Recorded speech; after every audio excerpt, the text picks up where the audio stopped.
এদিকে আবারও গুরুতর অসুস্থ হয়ে পড়েছেন বিএনপি চেয়ারপারসন বেগম খালেদা জিয়া। বাঁচার সম্ভাবনা মাত্র 10% বলে জানিয়েছে চিকিৎসক। আমাক অনেকে কয় যে রাষ্ট্রনায়ক হিসেবে খালেদা জিয়ার শেখ হাসিনার একটা তুলনামূলক আলোচনা করা, এইভাবে তুলনা করা খুব মুশকিল। কারণ আপনাকে তো আপেলের সাথে আপেলের তুলনা করতে হবে, তাই না? আপেলের সাথে তো কাঁঠালের তুলনা করা যায় না।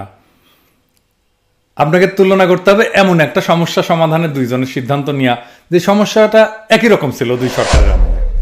তো আল্লাহর কি কাম, হঠাৎ করে একটা সুযোগ আসছে। ঠিক একইভাবে আপেলের সাথে আপেলের তুলনা করার আর কি, দুই নেতৃত্বের রাজনৈতিক সিদ্ধান্তের তুলনা করা, দেশ চালানোর তুলনা করা। আলোচনাটা শোনেন, তারপরে সিদ্ধান্ত নিয়ে না আপনি কে কেমন রাষ্ট্রনায়ক ছিলেন।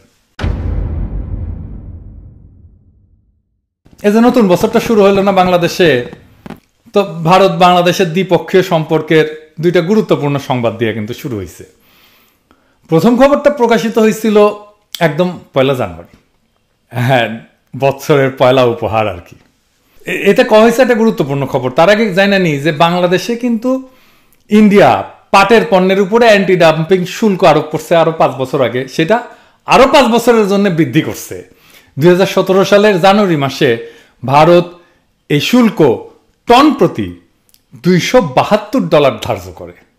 এইবার এটা বাড়াইছে, টন প্রতি $351.72 করা হয়েছে, অর্থাৎ সর্বোচ্চ শুল্ক প্রায় 40% বাড়ানো হয়েছে। দেখেন, আর দ্বিতীয় খবরটাও 1 জানুয়ারিতে প্রকাশিত হয়েছে। এতে কওয়া হয়েছে বাংলাদেশের ভূখণ্ডের উপর দিয়া এখন ইন্ডিয়ান প্রমোত্তরি ভারতের কাশি থেকে ডিব্রুগড় পর্যন্ত যাবে আর কি। তো বাংলাদেশ ভূখণ্ডের ভিতর দিয়ে কতটুকু যাবে? প্রায় 1100 কিলোমিটার আর কি, এই প্রমোত্তরিগুলো। যে দেখেন, একই দিনে কিন্তু খবরটা হয়েছে। এই দুইটা খবরে কাঁঠাল রানীর আমলে বাংলাদেশ ইন্ডিয়া সম্পর্ক কেমন ছিল সেটার একটা স্পষ্ট চিত্র কিন্তু পাওয়া যায়। একই দিনে ইন্ডিয়া বাংলাদেশের কাছ থেকে আমাদের ভূখণ্ডের উপর দিয়ে চলাচলের বন্দোবস্ত আদায় করে নিছে, এবং অন্যদিকে একই দিনে বাংলাদেশের উপর চাপাই দিছে একটা অত্যন্ত অন্যায্য শুল্কের ভার। শুল্কটা আবার দিতে হবে কিন্তু ইন্ডিয়ান মুদ্রায়, বুঝছা, রুপিতে। তো মোট কথা, হাসিনার আমলে ইন্ডিয়ার সাথে বাংলাদেশের সম্পর্ক দাঁড়াইছে এরকম যে ইন্ডিয়া শুধু নিবে আর কিছুই দিবে না, বুঝছাও। আর বাংলাদেশ শুধু ইন্ডিয়ারে ভালোবেসেই যাবে। আর বাংলাদেশের একটা অথর্ব একটা বাণিজ্য মন্ত্রী আছে না, মোটা, টিপু মুন্সি। ওই টিপু মুন্সি ডিসেম্বরে দিল্লি গেছিল আর কি। ওইখানে দিল্লি থেকে ফিরে এসে কি কইছিল জানেন? কইছিল যে ভারত সরকারকে সে অনুরোধ করে আসছে পাটজাত পণ্যের উপরে যে অ্যান্টি ডাম্পিং শুল্কের মেয়াদ যেন না বাড়ায়। হে বালশুন, হেরে কি অনুরোধ করার বিষয় নাকি? অনুরোধ করার জন্য মন্ত্রী হচ্ছে তুমি? গার্মেন্টস করে কাঁচা পয়সা বানাইছিলে কিছু, ভাবছো মন্ত্রিত্ব করতে পারবে একটা দেশের? হস মন্ত্রী, কিন্তু হাসিনার আর সব কটা মন্ত্রীর মতো তুমি একটা বালশুন। যাই হোক, ইন্ডিয়া তো মুন্সির এই অনুরোধের কোন রকম দাম দেয়নি আর উল্টা মুন্সি ফিরে আসার পরপরই এই অ্যান্টি ডাম্পিং শুল্কের মেয়াদ বাড়াই দিয়া এই হাসিনা সরকারকে, কাঁঠাল রানীকে হ্যাপি নিউ ইয়ার জানাইছে। আচ্ছা, অ্যান্টি ডাম্পিং কি? ও তো ভুলে গেছে, এটা আগে কইলে ভালো হতো। আচ্ছা ঠিক আছে, কয়ানি। ইন্টারেস্টিং জিনিস। বিষয়টা কি, এটা বোঝার জন্য, দেশ চালানোর জন্য, দেশের স্বার্থ রক্ষার জন্য খুবই জরুরি একটা বিষয়। তো বুঝানি, মানে চালচালা হয়ে বুঝে যাবেন আর কি। মানে বিশ্ব বাণিজ্য সংস্থা আছে যে WTO, তারা অ্যান্টি ডাম্পিং বিষয়টাকে এইভাবে ব্যাখ্যা করছে যে একটা কোম্পানি যদি কোনো একটা পণ্য তার দেশের বাজারে যে দামে বেচে আর কি, তার চাইতে কম দামে যদি রপ্তানি বাজারে বিক্রি করে, তাহলে বলা যায় ওই কোম্পানিটা রপ্তানি বাজারে পণ্যটা ডাম্প করছে, বুঝছাও।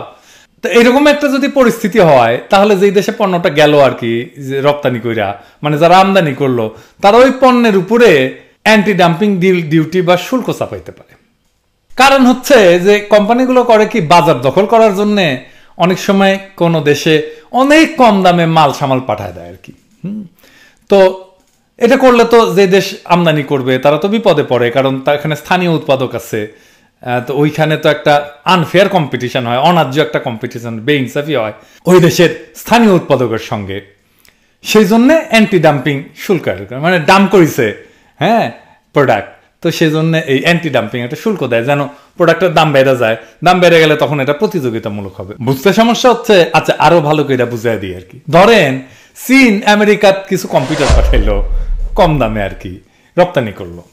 তো আমেরিকা হিসাব নিকাশ করে চীনকে কইলো যে হামগের কাছে যে দামে কম্পিউটারটা বিক্রি করছো, তুমি তো নিজের বাজারে তার চাইতে বেশি দামে বিক্রি করো, হাঙ্কারে কেন তুমি কম দামে বিক্রি করলা?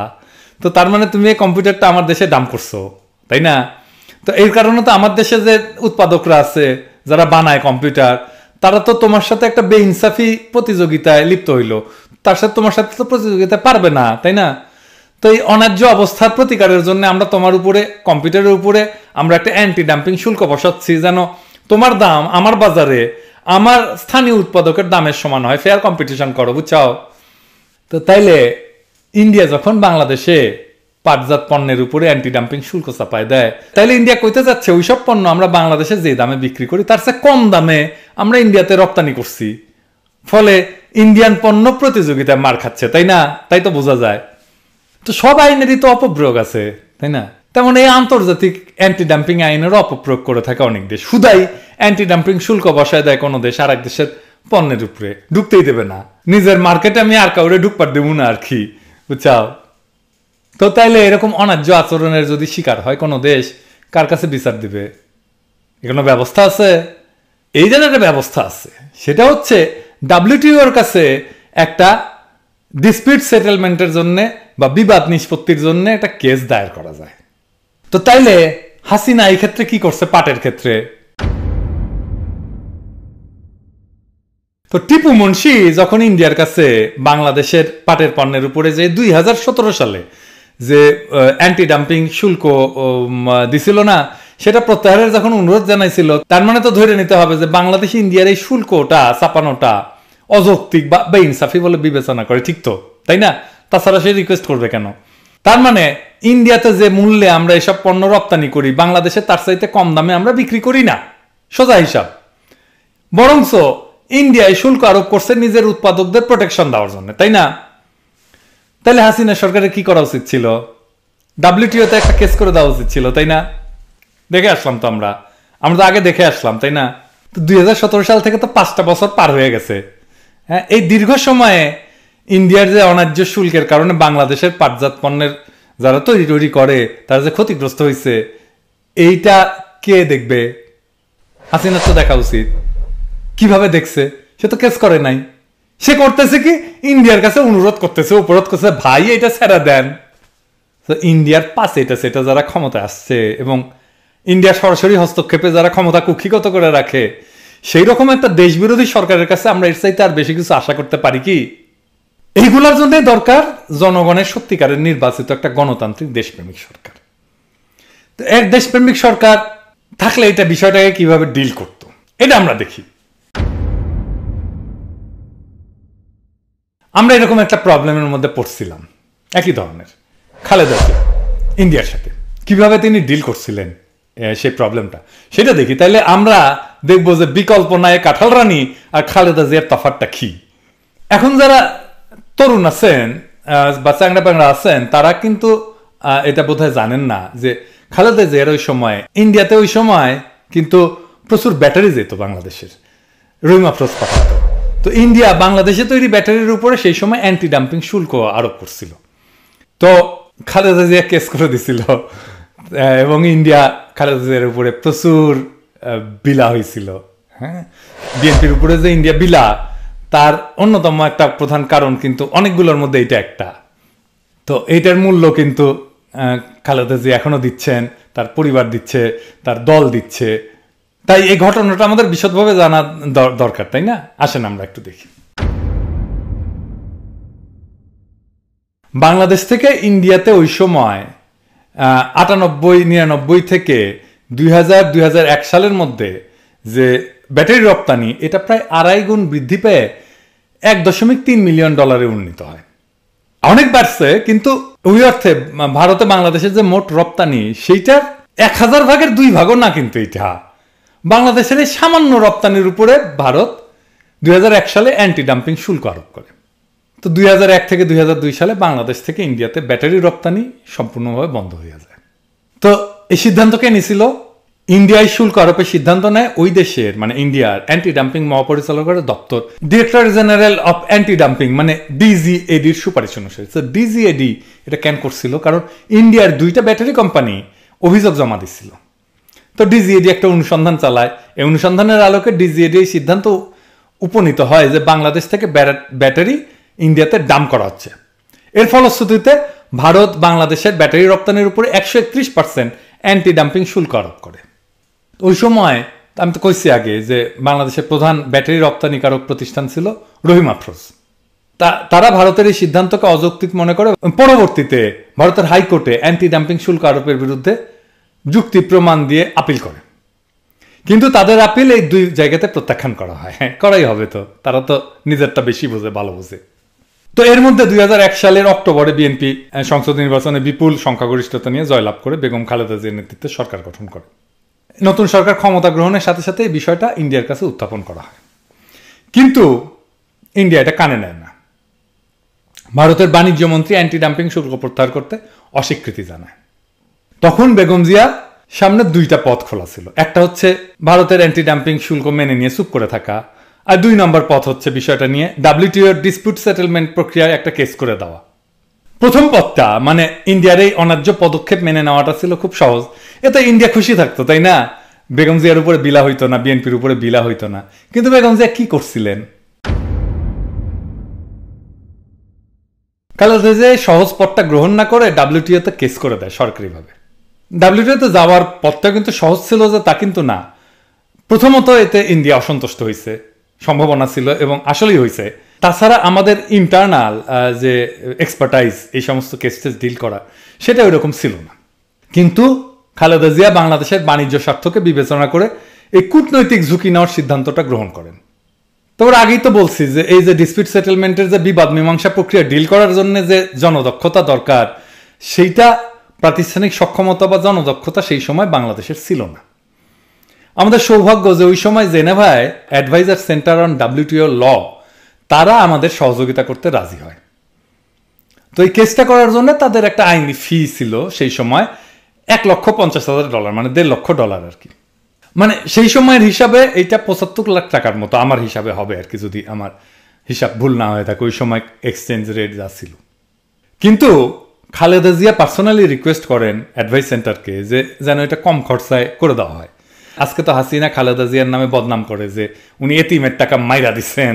হ্যাঁ, কিন্তু খালেদা জিয়া পাবলিক মানি খুব সাবধানে খরচা করতেন। এইটা ওনার সাথে যারা কাজ করছেন আমি এরকম একাধিক মানুষের কাছে শুনছি আর কি। কোথাও কিছু খরচা বাঁচানোর সুযোগ পাইলে তিনি সেটা সদ্ব্যবহার করতেন। যাই হোক, এটা আপনারা করতে পারবেন, যে কেউ এটা চেক করতে পারবেন যে ওই অ্যাডভাইস সেন্টার কত নেয় মামলায়, বাংলাদেশ কত টাকা দিচ্ছে, তাই না? তো রেকর্ড আছে। শেষ পর্যন্ত অ্যাডভাইস সেন্টার খালেদা জিয়ার রিকোয়েস্টটা নেয় এবং মাত্র $15,000 কেসটা করতে রাজি হয়। মানে সেই সময়ের $15,000 মানে ওই সময়ের আর কি 7.5 লাখ টাকা আর কি। তো যাই হোক, মানে 10 ভাগের 1 ভাগে কিছুই না। তো বাংলাদেশ তখন ইন্ডিয়ার অ্যান্টি ডাম্পিং সিদ্ধান্তের বিরুদ্ধে 5টা যুক্তি WTO এর কাছে পেশ করছিল। অল্প কথায় কই আর কি। 1 নাম্বার হচ্ছে যে ভারত শুল্ক আরোপের আগে যে অনুসন্ধান চালাইছিল সেটা ছিল ত্রুটিপূর্ণ। 2, ভারতে বাংলাদেশের ব্যাটারির রপ্তানির মূল্য এবং বাংলাদেশের বাজারে মূল্যের যে তফাৎ বা মার্জিন এটা সঠিকভাবে নির্ধারণ করা হয়নি। 3, ভারত তার প্রতিষ্ঠানগুলোর উপর যে ক্ষতি হয়েছে বলে দাবি করছে সেটা প্রমাণিত না। 4, বাংলাদেশের প্রতিষ্ঠানগুলো যে তথ্য দিছে ভারতের সিদ্ধান্ত গ্রহণের জন্য সেগুলো যথাযথভাবে আমলে নেওয়া হয়নি। এবং 5 নাম্বার, ভারত সব পক্ষকে এবং জনসাধারণকে সকল প্রাসঙ্গিক তথ্য দিতে ব্যর্থ হয়েছে। এইসব কারণের পরিপ্রেক্ষিতে বাংলাদেশ যুক্তি প্রদর্শন করে যে ইন্ডিয়া WTO এর অ্যান্টি ডাম্পিং চুক্তির বেশ কয়েকটি ধারার খেলাপ করছে এবং অপব্যবহার করছে। এই যে দেখেন, তো এই কেসে ইউরোপিয়ান ইউনিয়ন ছিল কেসের থার্ড পার্টি। তারা WTO এর যে প্রক্রিয়া সিস্টেম সে অনুযায়ী ইন্ডিয়াকে ডাকে, কনসালটেশনে ডাকে। হ্যাঁ, এই যে দেখেন, তারপরে কি হয়, ইন্ডিয়া জানতো বাংলাদেশের এই যুক্তিগুলো সঠিক, অকাট্য, এবং এই প্রক্রিয়ায় যদি তারা যায় তাহলে এটা একটা দীর্ঘমেয়াদী আইনি যুদ্ধে পরিণত হবে এবং শেষ পর্যন্ত ইন্ডিয়া হারবে, এটাতে যে তার কোনো সম্ভাবনা ছিল না। আন্তর্জাতিকভাবে হেয় হবে ইন্ডিয়া। তো তখন ইন্ডিয়া গুটি সুটি মাইরা এসে কি করে জানেন, তারা তখন বাংলাদেশকে জানায় যে তারা অ্যান্টি ডাম্পিং শুল্ক তুলে নিতে রাজি আছে। কি মজা! তো সে কারণে তারা বাংলাদেশকে বলে যে WTO এর যে প্রক্রিয়াটা শুরু করছো না, ওইটা বন্ধ করো। তো এটা কিন্তু ছিল চালাকি। হ্যাঁ, এটা কিন্তু এরকম চালাকি করে, মানে বাংলাদেশ যদি WTO এর প্রক্রিয়া বন্ধ করতো তাহলে ইন্ডিয়ার জিন্দিগিতে আর শুল্ক তুলতো না। হ্যাঁ, ওই যে দামাল সিনেমার পরিচালক আছে না, ওই যে রায়হান রাফি, আমার ফোন করে কইছিল যে আমি ওই যে আমার সিনেমায় যে রাজাকারের কণ্ঠে নারায় তকবির দিচ্ছি ওইটা কিন্তু বদলাই দিব, আপনি একটু আপনার স্ট্যাটাসটা ডিলিট করে দেন। একদম ইন্ডিয়ান স্টাইল আর কি। আমি ডিলিট করে দিচ্ছি এবং তারপরে শেয়ার বদলায় নাই। খুব চমৎকার হিসাব আর কি, বুঝছাও। তো তার উত্তরে খালেদা জিয়া ইন্ডিয়াকে জানাইছিল কি জানেন, আমার ওইটা ফলো করা উচিত ছিল। উনি বলছিলেন যে ইন্ডিয়া যদি সরকারিভাবে অ্যান্টি ডাম্পিং শুল্ক তুলে নেওয়ার ঘোষণা দেয় তবেই কেবল বাংলাদেশ WTO এর আইনি প্রক্রিয়া সমাপ্তি টানবে এবং ইন্ডিয়াকে বাংলাদেশের অবস্থান মাইনে নিতে বাধ্য হইতে হয়। 2005 সালের 4 জানুয়ারি ভারত কাস্টম নোটিফিকেশন 1/2005 জারি করে এই অ্যান্টি ডাম্পিং শুল্ক চূড়ান্তভাবে বাতিল করে। এরপরে বাংলাদেশ এবং ভারত উভয় পক্ষই WTO কে জানায় যে তারা একটা সমাধানে উপনীত হয়েছে, তারা নেগোসিয়েট করে ফেলছে। এর ফলশ্রুতিতে 2006 সালের 20 ফেব্রুয়ারি WTO এর এই আইনি প্রক্রিয়া টার্মিনেট করা হয়। বাংলাদেশের অর্থনৈতিক এবং বাণিজ্যিক স্বার্থ অক্ষুণ্ণ রাখতে বেগম জিয়ার সরকার আন্তর্জাতিকভাবে যে পদক্ষেপটা নিছিলেন তার জন্য প্রয়োজন ছিল কি? প্রয়োজন ছিল সাহস, অসীম সাহস, প্রচণ্ড দৃঢ়তা এবং অকৃত্রিম দেশপ্রেম। এই কঠিন পরীক্ষায় তারা অত্যন্ত কৃতিত্বের সাথে, সাফল্যের সাথে মাথা উঁচু করে উত্তীর্ণ হয়েছিলেন এবং আমাদের কূটনৈতিক এবং অর্থনৈতিক ইতিহাসে এই অর্জন সবসময় স্বর্ণাক্ষরে লেখা থাকবে। আর অন্যদিকে কি করছে দেখেন হাসিনা, 5 বছরের বেশি সময় ধরে ইন্ডিয়া বাংলাদেশের পাটজাত পণ্যের উপরে অন্যায়ভাবে অ্যান্টি ডাম্পিং শুল্ক দিয়ে রাখছে এবং তার মেয়াদ এই মাসে বাড়াইছে আরো 5 বছর। ইন্ডিয়ার পাচাটা গোলাম এ নতজানু কাঁঠাল রানী হাসিনা ভারত সরকারকে মৃদু অনুরোধ করা ছাড়া আর কোনো কিছুই করে নাই, ওর নাকি বিকল্প নাই। তো আজ যখন ইন্ডিয়ার প্রমোত্তরীগুলা বাংলাদেশের বুকের উপর দিয়া এদেশের 1100 কিলোমিটার দীর্ঘ নদীপথ ব্যয়ে চলবে আর আমাদের দরিদ্র পাট চাষী ভাইরা আর পাটকলের শ্রমিকেরা অসহায় দৃষ্টিতে তাকায় তাকায় দেখবেন, আফসোস করবেন এবং আক্ষেপ করবেন এবং হাহাকার করবেন, এইটার জবাব কি হাসিনা দেবে? তাই আইসকা আমাদের কৃষক আর শ্রমিকদের জানা দরকার ওই প্রমোত্তরীর আনন্দে লুকায় আছে তাদেরই বঞ্চনার শব্দ। পাট চাষ কইরা যে পাপ করছিল তারা, সেই বঞ্চনার তেলেই এই লঞ্চগুলো প্রমোত্তরীগুলো চলে।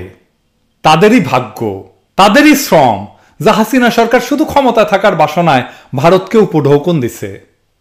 কারণ আপনি, আমি, বাংলাদেশের কৃষক, বাংলাদেশের শ্রমিক, বাংলাদেশের জনগণ তো হাসিনার কাছে কিছু না।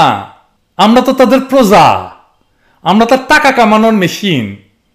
আমরা পরিশ্রম করব আর হাসিনা সেটা খাবে, বিলাবে আর পালানোর সময় বাইন্দা নিয়ে যাবে।